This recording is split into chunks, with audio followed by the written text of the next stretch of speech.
Hello बच्चों, क्या हाल चाल, कैसे हैं आप लोग? अच्छे हैं? अच्छे रहिए, स्वस्थ रहिए, पढ़ते रहिए। तो आइए शुरू करते हैं। आज का हमारा सब्जेक्ट है मनी एंड फाइनेंशियल सिस्टम, अर्थात मुद्रा एवं वित्तीय प्रणाली। मुद्रा और वित्तीय प्रणाली में पढ़ेंगे बैंक की परिभाषा एवं कार्य।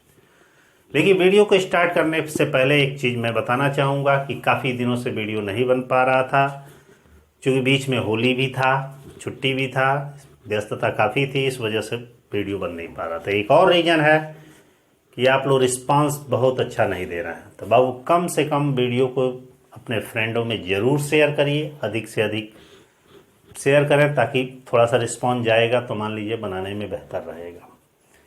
तो मैं चाहूँगा कि जो भी चैनल पर इस समय नए हैं तो चैनल को ज़रूर सब्सक्राइब करें, बेल आइकन पे ऑल पे सेट कर दें और अपने फ्रेंड में वीडियो को अधिक से अधिक शेयर करें। क्योंकि मान लीजिए इसमें फ्री में जब एजुकेशन आपको मिल रहा है तो शेयर करने, सब्सक्राइब करने में क्या जाता है, क्योंकि आपका रिस्पांस ही हमें वीडियो बनाने के लिए प्रेरित करेगा। यदि रिस्पांस नहीं रहेगा तो हमको वीडियो बनाने से फ़ायदा क्या।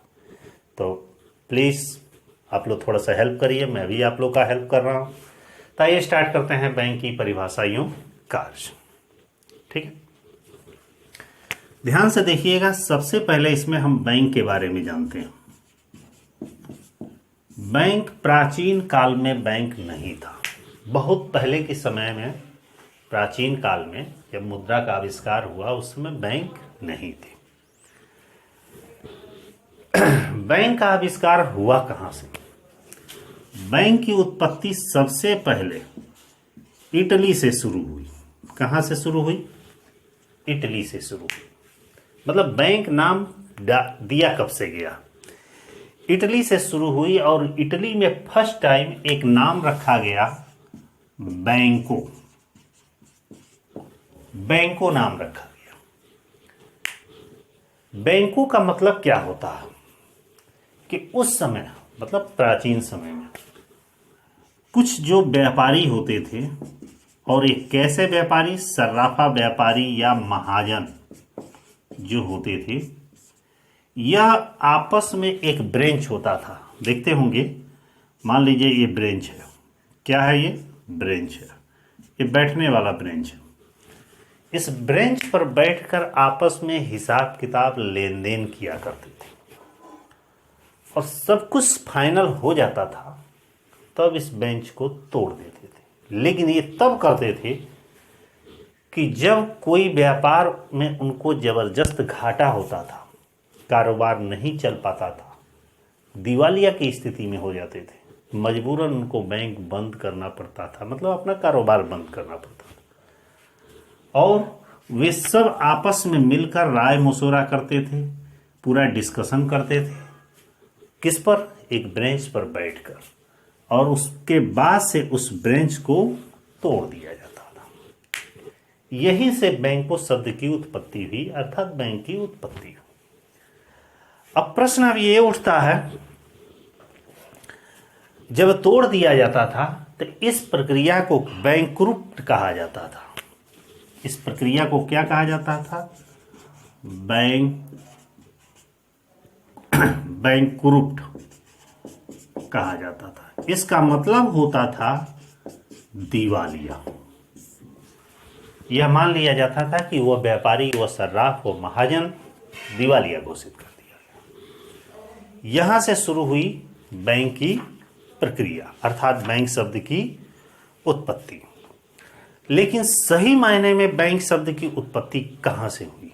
जर्मन भाषा के, किससे? जर्मन भाषा के एक बैंक शब्द की हुई। जर्मन भाषा का नाम है बैंक, BANC, बैंक शब्द से। यहां इसकी सही में नींव पड़ी कि बैंक यही होना चाहिए। इसका भी मतलब वही था कि सभी लोग आपस में बैठकर यहां एकत्रित होते थे और अपने लेन देन से संबंधित समस्याओं का समाधान करते थे। सबसे पहले वास्तव में दुनिया में, माने विश्व में, बैंक कहां से शुरू हुआ? सबसे पहले बैंक शब्द की उत्पत्ति यूरोप से आरंभ हुई। यूरोप, जैसे महाद्वीप है, जिस तरह एशिया महाद्वीप है, उसी तरह यूरोप महाद्वीप भी है। और लेकिन वो बहुत ही छोटे पैमाने पर। लेकिन 17वीं शताब्दी में सही मायने में एक बैंक की स्थापना हुई। वो था 1606 में बैंक ऑफ एम्स्टर्डम अर्थात हॉलैंड में। मतलब बैंक शब्द की सही उत्पत्ति 17वीं शताब्दी में हुई। 17वीं शताब्दी में 1609 ईस्वी में एक बैंक की स्थापना हुई, बैंक ऑफ एम्स्टर्डम। एम्स्टर्डम है कहाँ? यह हॉलैंड में है। ठीक है। इसके बाद देश के धीरे धीरे अन्य जगहों पे भी बैंक की स्थापना हुई। मतलब जस्ट इसी 1609 के बाद एक और बैंक की स्थापना हुई 1619 में, बैंक ऑफ हैम्बर्ग अर्थात जर्मनी में। उसके बाद 1694 में सही पैमाने पर एक बड़े पैमाने पर बैंक की स्थापना हुई जिसका नाम था बैंक ऑफ इंग्लैंड। लेकिन फर्स्ट हमारा बैंक था एक आधुनिक तरीके से 1609 में बैंक ऑफ एम्स्टर्डम। ठीक है। अब हम मेन टॉपिक पे चलते हैं कि बैंक की परिभाषा क्या। बैंक का अर्थ क्या होता? नाम ही है बैंक। बैंक का मतलब होता है बैंक एक ऐसी संस्था जो मुद्रा और साख में कारोबार करती है, व्यवसाय करती है। बैंक क्या है? बैंक एक ऐसी संस्था है जो मुद्रा यों साख में कारोबार करती है। ये कुछ व्यक्तियों के द्वारा दी गई परिभाषा कि बैंक एक ऐसी संस्था है जो साख मतलब उधार और मुद्रा दोनों में कारोबार करती है। इसका मतलब ये होता है कि बैंक का मतलब है कि बैंक एक ऐसी संस्था है जो ग्राहकों के धन को जमा करती है और आवश्यकता पड़ने पर उन्हें ऋण प्रदान करती है। बैंक कौन सी संस्था है कि ग्राहक के धन को जमा करती है और आवश्यकता पड़ने पर वो क्या करती है? उधार देती है। ऐसी संस्था को बैंक कहा जाता। अब आगे बढ़ते हैं। बहुत सारे विद्वानों ने अपने अपने अर्थों में, अपने शब्दों में, अपनी विचारधाराओं में इसकी परिभाषाएं दी गई हैं। लेकिन हम सबसे पहले मेन पॉइंट पे चलते हैं कि बैंक के कार्य या सेवाएं। ध्यान दीजिएगा, बैंक के कार्य। कभी कभी एग्जाम में आता है सेवाएं, पूछता है कि बैंक की सेवाएं कौन कौन सी है। सेवाएं का मतलब होता है कि कौन कौन सी कार्य करती है। ठीक है। सबसे पहला बैंक का कार्य होता है अब यहां पे प्रश्न ये भी उठता है कि बैंक के कार्यों को हम कई भागों में बांटें। सुविधा की दृष्टि से हम कितने पार्ट में बांट सकते हैं? हम 3 पार्ट में बांट रहे हैं। सबसे पहले मुख्य कार्य 2 ही पार्ट में बांटे तो बेहतर रहेगा। ये इसका है मुख्य कार्य और दूसरा इसका है सहायक कार्य। वैसे तो इसके कार्य बहुत सारे हैं। ठीक है। मुख्य कार्य, सहायक कार्य, उसी में विविध कार्य, आकस्मिक कार्य, सारे कार्य वगैरह आ जाएंगे। मुख्य कार्य बैंक का क्या है यह ध्यान दीजिए। मुख्य कार्य बैंक के मात्र 2 ही हैं। कौन कौन सा? धन को जमा करना, मुख्य कार्य एक ही है। और दूसरा है ऋण प्रदान करना। ध्यान दीजिएगा, बैंक के मुख्य कार्य मात्र दो ही हैं कि जो भी ग्राहक चाहे अपने खाते में माने बैंक में पैसा जमा कर सकता है और आवश्यकता पड़ने पर वो ऋण भी ले सकता है या निकाल सकता है। ठीक है। प्रश्न ये उठता है कि ग्राहकों के धन को कैसे जमा किया जाता है। तो बैंक ने यह सुविधा दिया कि चाहे वह चालू खाते के माध्यम से, बचत खाते के माध्यम से, ठीक है, अस्थाई जमा खाते के माध्यम से,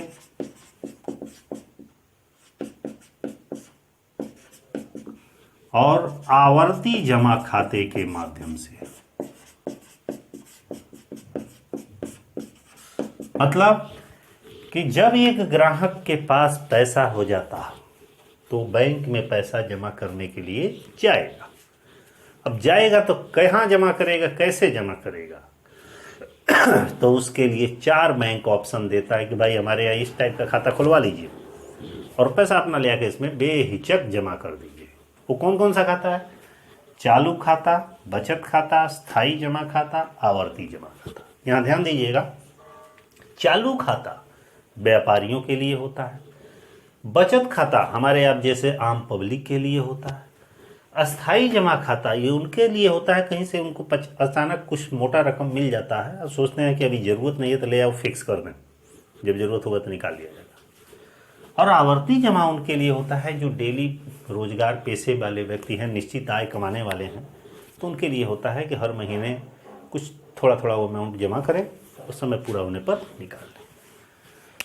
अब बारी आती है दूसरा इसका मुख्य कार्य क्या है? ऋण प्रदान करना। अब प्रश्न है कि वो ऋण कैसे प्रदान करेगा? ऋण भी प्रदान करने के उसके पास बहुत सारे ऑप्शन हैं। पहला, नगद साख माने कैश क्रेडिट के माध्यम से। कैश क्रेडिट व्यापारी कर लेते हैं, देखते होंगे एक लिमिट बना लेते हैं कि भाई हमको इतना लोन चाहिए, उतना जब चाहे तब वो निकाल सकता है, उससे कम निकाल सकता है, उसकी मर्जी, जितना निकालेगा उतना पे ब्याज देना पड़ेगा। और दूसरा होता है अधिविकर्ष। अधिविकर्ष क्या होता है? इसको ओवरड्राफ्ट कहा जाता है। किसी ग्राहक के खाते में 50,000 जमा है और वो 70,000 निकालना चाह रहा है तो निकल जाएगा, लेकिन 20,000 जो एक्सेस निकला वो ओवरड्राफ्ट कहलाता। ये भी एक तरह से ऋण ही होता। ठीक ना। और किस तरह से?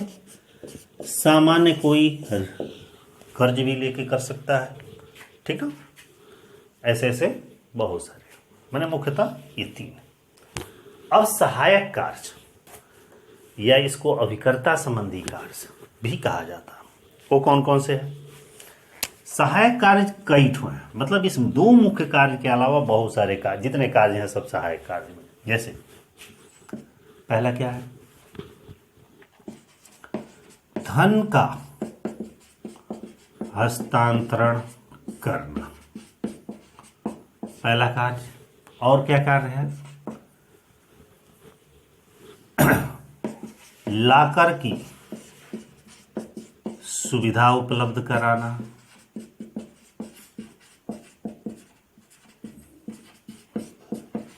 मतलब किसी के पास जरूरी कागजात से जो जेवर वगैरह है उसमें बैंक में लेकर जमा कर सकता है, उसके लिए लॉकर की सुविधा वो क्या करता है? उपलब्ध कराता है। अगला है ग्राहक की ओर से भुगतान करना, मतलब कभी कभी बैंक कस्टमर की ओर से भी पेमेंट करती है। अगला है चेक, ड्राफ्ट, बिल की सुविधा प्रदान करना, इस तरह की भी सुविधा प्रदान की जाती है। और क्या है? संपत्ति की सुरक्षा प्रदान करना, सुरक्षा प्रदान करना, ये भी कार्य होता है। और क्या है, अंशों, ऋण पत्रों व बांडों का क्रय विक्रय करना, माने एक एजेंट का काम करना।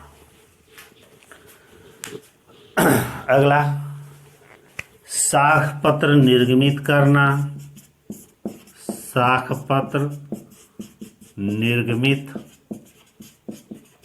करना, और भी बहुत सारे कार्य हैं। और कौन कौन से कार्य हैं?